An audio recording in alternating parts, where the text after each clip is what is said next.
La sangre se había filtrado entre las juntas del suelo de madera, dibujando líneas oscuras que parecían raíces extendiéndose por el salón. El olor era denso, metálico, casi insoportable. En el centro de la estancia, junto al sofá volcado, yacía el cuerpo de Tomás Beltrán, empresario tecnológico de 49 años. Tenía las manos atadas con bridas plásticas blancas y una cinta adhesiva gris cubriéndole la boca. Sus ojos permanecían abiertos, congelados en una expresión de terror absoluto. La imagen número 1 aparece proyectada en la pantalla del tribunal. El juez Frank Caprio ajusta lentamente su micrófono. La sala está en silencio. El acusado, Nicolás Aranda, 35 años, antiguo socio de la víctima, permanece sentado con la espalda rígida, los labios apretados, evitando cualquier contacto visual. El fiscal se levanta y muestra la fotografía número 2, un primer plano del rostro de la víctima. Se observa una herida contusa en la frente, equimosis violáceas en ambos pómulos y un surco rojizo alrededor del cuello. El fiscal explica que el cuerpo fue hallado el 3 de febrero a las 6:40 de la mañana por la empleada doméstica, quien encontró la puerta principal entreabierta pero sin señales de forzamiento. Caprio mira fijamente al acusado cuando el fiscal pronuncia las palabras estrangulamiento por ligadura. El juez murmura que la ausencia de entrada forzada sugiere que la víctima conocía a su agresor, o que confió en él. Se llama al estrado al detective principal del caso, el comandante Rafael Domínguez. El hombre camina con paso firme, carpeta gruesa bajo el brazo, rostro curtido por años de servicio. Jura decir la verdad y comienza a narrar con precisión quirúrgica. Describe que al llegar a la escena encontró el cuerpo en posición supina, con las muñecas sujetas por bridas industriales de 4,8 milímetros de ancho, comúnmente utilizadas en cableado eléctrico.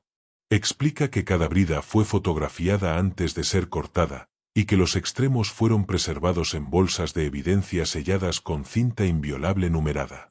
El fiscal le pide que detalle el procedimiento de recolección de pruebas. Domínguez relata que el equipo forense utilizó guantes de nitrilo cambiados cada 15 minutos para evitar contaminación cruzada. Se tomaron hisopos de la zona del cuello, de la cinta adhesiva y del interior de las bridas. Cada muestra fue etiquetada con fecha, hora exacta y nombre del técnico responsable. La pantalla muestra la fotografía número 5, un acercamiento al surco en el cuello. El detective explica que el patrón del surco indicaba presión constante y sostenida durante al menos 2 minutos. El análisis preliminar sugería que el agresor utilizó la propia cinta adhesiva para inmovilizar la boca y luego una cuerda fina, retirada posteriormente, para aplicar fuerza letal. Caprio frunce el ceño. Eso implica intención, comenta en voz baja. No es un arrebato, es un proceso. El detective continúa. En la alfombra, junto al sofá, se hallaron fibras sintéticas azules. Fueron recolectadas con pinzas estériles y almacenadas en sobres de papel para permitir ventilación y evitar degradación. El análisis microscópico posterior determinó que se trataba de poliéster teñido con un pigmento específico de fabricación limitada. Se encontró también una huella dactilar parcial en la superficie lacada de la mesa de centro. El equipo utilizó polvo magnético negro y luz forense oblicua para revelarla. Fue levantada con cinta adhesiva y digitalizada. La base de datos AFIS arrojó coincidencia con Nicolás Aranda en 12 puntos característicos. El acusado traga saliva.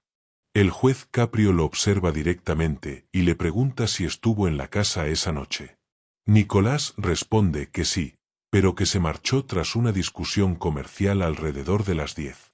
El detective señala la fotografía número 8, una captura de la cámara de seguridad del edificio vecino.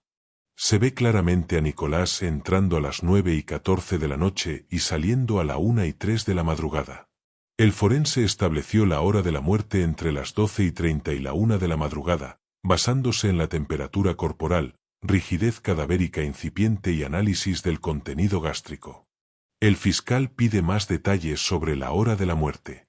Domínguez explica que se utilizó termometría hepática con sonda digital calibrada, registrando 33,2 grados Celsius a las 7:05 de la mañana aplicando la fórmula de enfriamiento post-mortem, se estimó un intervalo compatible con la franja señalada.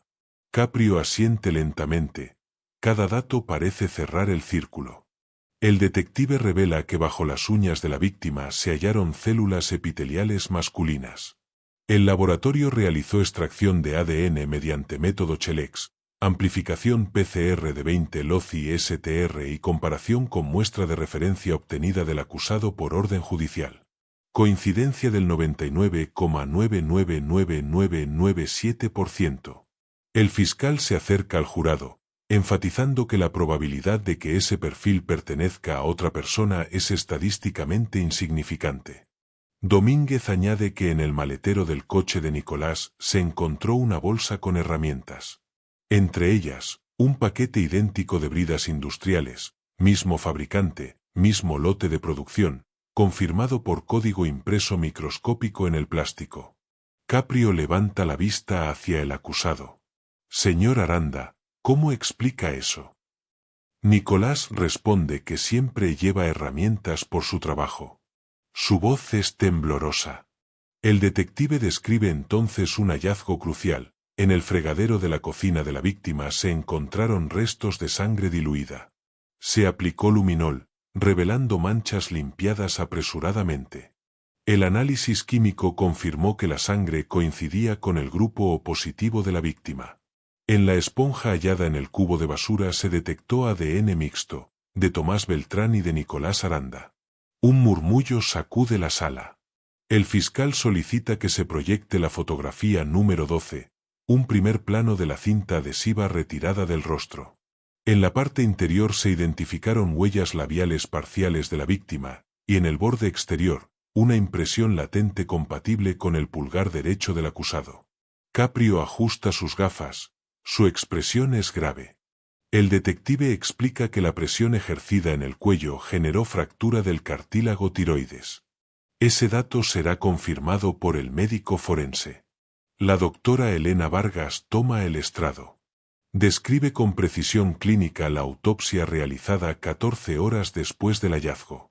Señala que el surco cervical tenía una anchura de 1,2 centímetros, compatible con cuerda sintética fina. Observó petequias en conjuntivas oculares, indicativas de asfixia mecánica. Explica que la fractura del hueso ioides y del cartílago tiroides no suele producirse en estrangulamientos manuales accidentales, sino en aplicaciones deliberadas y sostenidas de fuerza. Caprio cierra los ojos por un instante cuando la doctora detalla que la víctima estuvo consciente al menos 30 segundos durante la compresión.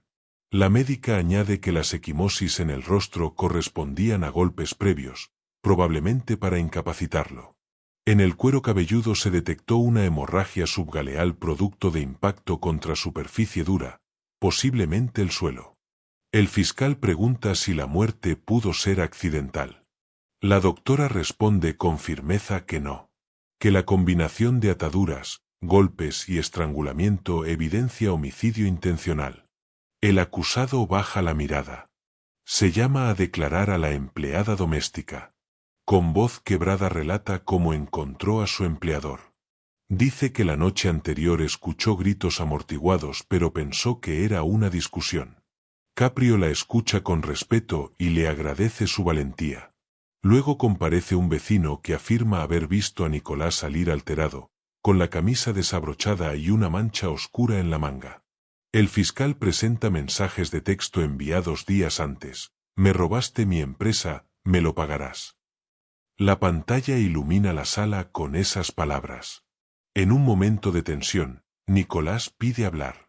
Afirma que solo quería recuperar su inversión, que la discusión se salió de control.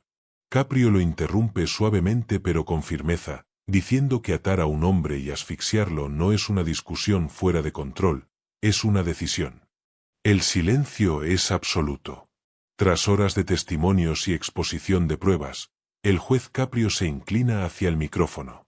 Su voz no es elevada, pero cada palabra pesa. Dice que ha escuchado suficiente. Que la evidencia física es abrumadora. Que el ADN no miente. que las cámaras no inventan historias, que la ciencia no actúa por emociones. Mira al acusado y le pregunta si siente remordimiento. Nicolás guarda silencio, un silencio frío que recorre la sala como un escalofrío. Caprio suspira profundamente y pronuncia su reflexión final. Habla sobre la ambición desmedida, sobre cómo el resentimiento puede convertirse en violencia, sobre la fragilidad de la vida. Declara a Nicolás Aranda culpable de homicidio en primer grado. Impone cadena perpetua sin posibilidad de libertad condicional. El mazo golpea la madera. El sonido resuena, seco, definitivo.